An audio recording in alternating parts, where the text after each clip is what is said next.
For the first time in a couple of years, we have a new club winning their first ever Champions League trophy. To my joy, I can gladly say it was not Arsenal Football Club, but rather the team that beat them over two legs. Perennial spenders in world football, Paris Saint Germain, have finally won the Champions League. Interestingly enough, this is also the first football club to beat the Kardashian curse that has stricken down some other teams since they got infected, a feat worthy of some recognition. But that's right, PSG, after a decade of failure and throwing so much money at the wall that they could have funded my college education 1,000 times over, have finally gotten their hands on the Champions League trophy, which has eluded them for such a long time. Every season that this team would continue to fail since the Qatari project started, they will look like more and more of a joke in the eyes of the footballing world. No amount of Jordan collabs or beautiful kits were enough to mask the reek of disappointment that this club oozed from 2012 to 2024. And yet these guys never gave up. They kept on digging like a Theo at a blackjack table, looking to make back the money that he had lost that he was going to be using for the rent, all culminating in that emphatic victory that will create a memory for all PSG fans and those players on the pitch that they will probably remember forever. The funny thing is, the Champions League victory for PSG was really just a jewel in the crown, considering the fact that this season went so well for them to the point where they have a player that is actually in the shout for the Ballon d'Or. As the season went on, the team only got better and better, and what was first a team that was being severely slept on for a couple of reasons that I'll get into in just a second, turned into a team full of players that we have to respect. And of course, just to lay it out on the table, by no means am I calling this PSG team some sort of massive underdog that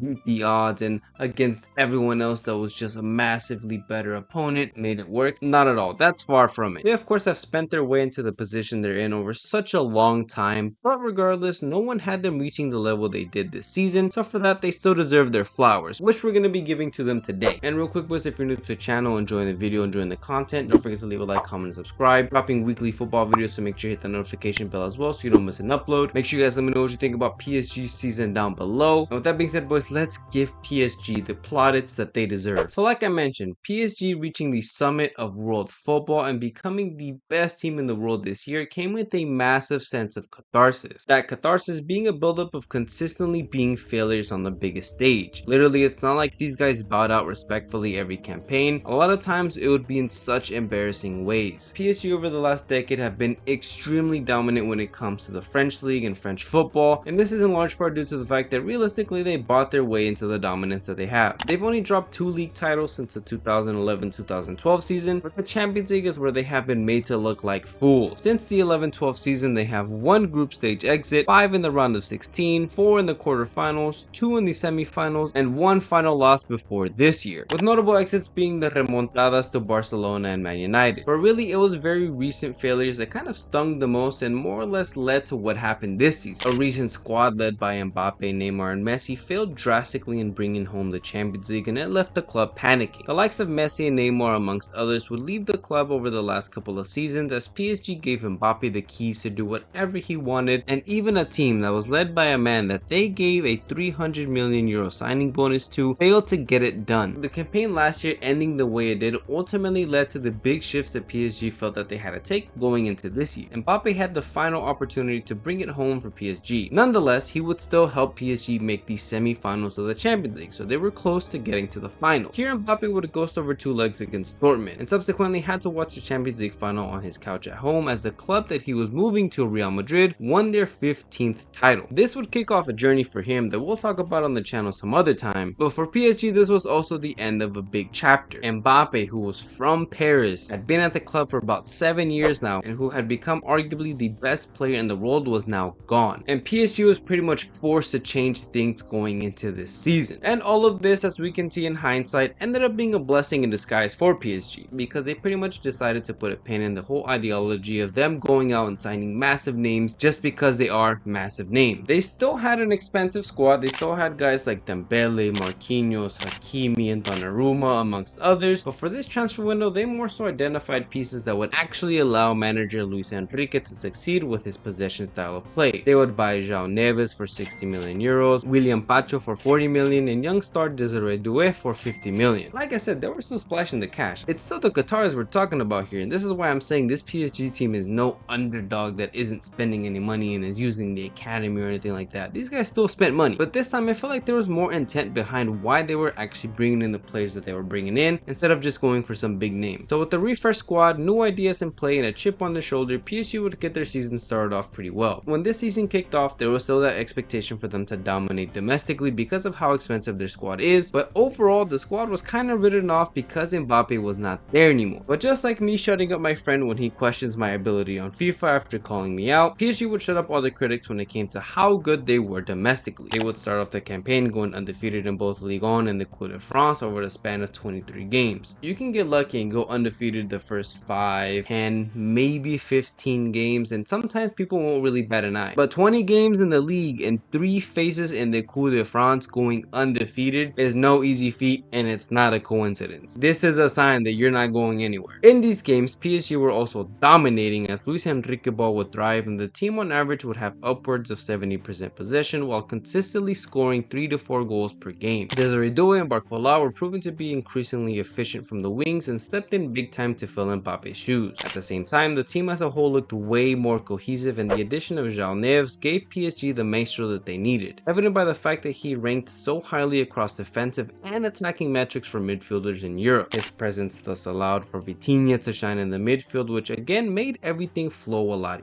easier. Even the attack was pressing a whole lot better, considering the fact that they now had 3 guys that were willing to run like dogs. But while everything was peachy in France, the Champions League gave them a bigger reality check than what the Knicks got against the Pacers. This probably speaks volumes to the state of Ligue 1 and French teams, but nonetheless PSG hit a very rough patch in this competition. They would win their opener against Girona 1-0, but keep in mind this is a Girona side a long ways away from the side that took La Liga by storm last year. Additionally, in this game PSG would chuck up 26 shots total, which was not a good sign since they only scored 1 goal. They would then face Arteta and stage 8.150, and despite keeping the majority of the ball at the Emirates and generating a few good chances, they would fall to the Gooners 2-0. In hindsight, this loss would do them some good later on down the timeline, but we'll get there in just a second. But this loss would be followed by 3 straight winless games against PSV Eindhoven, Atletico Madrid, and Bayern Munich, where as you can see, they only scored 1 goal. And this is crazy considering they put up 59 shots total in these 3 games. After the Bayern game, PSG found themselves in 25th place and were staring an exit from the Champions League and the league phase in the soul. No matter what happened in the rest of the season domestically, if PSG would have got knocked out of the Champions League this early following Mbappe's departure, the club would have been dead and buried. But with the can-do spirit of Remy from Ratatouille, PSG locked in and convincingly won their last 3 league games, which included a 4-2 comeback against Man City. Ultimately, they landed in 15th place and made it to the round of 32. What majorly helped the side was firstly a tactical tweak from Luis Enrique. Dembele, who had been good but struggling a bit on the pitch and also behind the scenes, was essentially shifted over to a more central position, and this unlocked a whole new level of productivity from PSG. Not only was Dembele showing off the attacking talent that had earned him so much praise when he was younger, as he had hit a massive wave of confidence, but he was also bringing his teammates into matches, which helped Doué and Barcola a ton. From this point forward, PSG would continue to cook for the rest of the season. Secondly, the club would bring in Kivice Kvaratskhelia in the January window, who proved to be a massive addition for them as the season went on. In domestic competitions, they would remain undefeated for another 14 matches in Ligue 1 and the Coupe de France, as they would go on to win both competitions. However, unfortunately for PSG, they wouldn't go invincible in Ligue 1 because by the end of the season, they were kind of on vacation mode and they would slip up in a couple of games. But regardless, as a whole, French teams were just no match for them this season. And no more would this be true than in the round of 32 of the Champions League, where they would face off against Stade Brestois, and employ to continue to show the world that any French team outside of themselves were pretty much just a Sunday League team. PSG would slap Brest 10-0 over 2 legs, which also immediately put the rest of the competition on notice, because now PSG not only were a side that were dominant from a possession standpoint, but they were scoring goals for fun. But then came their biggest test yet, a Liverpool side which was all but confirmed to win the Premier League. This PSG team, like I mentioned, was pretty much growing into the season game by game by game, and Luis Enrique was great enough and tactical enough to make changes to the squad and essentially improve everything all around. This was massive really because reshaping the team gave PSG new life in this competition. But even then, I feel like Liverpool was going to be the end of the road for this PSG team. We've seen them crumble to great teams in the past. It felt like this was probably not going to be anything new. But to everyone's shock, PSG would actually come out in the first leg with the same fire as a European local that hates American tourists. Liverpool in the first leg were dominated. PSG would generate chance after chance, but for whatever reason reverted back to their old ways and could not score to save their lives. As the game went drawn 0-0, people would still give PSG a chance because 0-0 going back to Anfield, it's a little bit more doable in a one-off game. But then Darwin Núñez would become prime Ibrahimovic as he held up the ball and laid it off to Harvey Elliott, who would make it 1-0, making it now feel like a massive hill for PSG to climb, going back to Anfield having to win by 2 goals or more. And like I said, I felt like they were pretty much just reverting back to their old ways of bottling whatever chance they had. But PSG came to play. Andrew Garfield, orange peels, windshield, Anfield. Parisians would find an equalizer on aggregate early into the game and continue to ask questions of Liverpool the whole match. Eventually the game would reach penalties where the coldest Italian on the planet would continue to piss off the English people, and PSG would advance to the quarterfinals. After taking on arguably their toughest opponent yet, there was a belief that maybe this could be the year. And next up for PSG was another English club in Aston Villa, who was currently under the rule of former PSG man Unai Emery. In the first leg, PSG, despite some rocky moments, ultimately displayed their version of themselves, which had grown to be dominant in the Champions League, and would win 3-1 at home. With the 2-goal lead going back to Birmingham, everyone knew that PSG was bound to get at least 1 goal, which meant this was going to be a tough task for Villa to potentially come back. Despite the fact that they were at home, they were against the odds. And when PSG scored 2 goals by the 27th minute of the second leg, it seemed like Villa was cooked. But up steps Scottish Messi John McGinn, who drives his team 1 goal closer. After this, McGinn would end up scoring himself, and now things for Villa were back to square one. Then PSG's biggest nightmare, Marcus Rashford, would set up Konsa to bring it back to a 1-goal game. After this, Villa would knock and knock, but no one ever came to answer the door, and PSG would come out victorious and make the semi-finals. At this point, people were finally forced to respect PSG. And next up for PSG was Arsenal. And remember how I said that Arsenal beating PSG early in the season was actually a blessing in disguise for them? Well, this leg ended up being why. Arsenal was riding high off beating Real Madrid in the quarterfinals, and because they had already beaten PSG, it felt like they were really underestimating them. But that PSG side from October was an incredibly different side to the one that was now in front of them. No more was this proven when PSG in the first leg found an early opener at the Emirates and then proceeded to pound Arsenal out, but getting unlucky and not scoring a second. Arsenal eventually found their footing but didn't manage to draw any blood, and PSG would go back home with a 1-0 lead. Again, with PSG playing, especially at home, they were bound to get at least 1 goal. Arsenal seemed cooked, especially considering how defensive Arteta likes to play. Granted though, the Gooners did start off the second leg very well, but as was the case with them this season, they didn't manage to capitalize, and eventually PSG would get their opener through Fabian Ruiz, then finding the nail in the coffin through Hakimi in the second half. They would give Arsenal a pity goal shortly after, but with that, PSG had now made their second Champions League final in 5 years. And as we know now, the rest is literally history. PSG would go on to play the final against Inter Milan, and in a match that for whatever reason everyone felt was very evenly matched, PSG just came out and showed Inter Milan 0 licks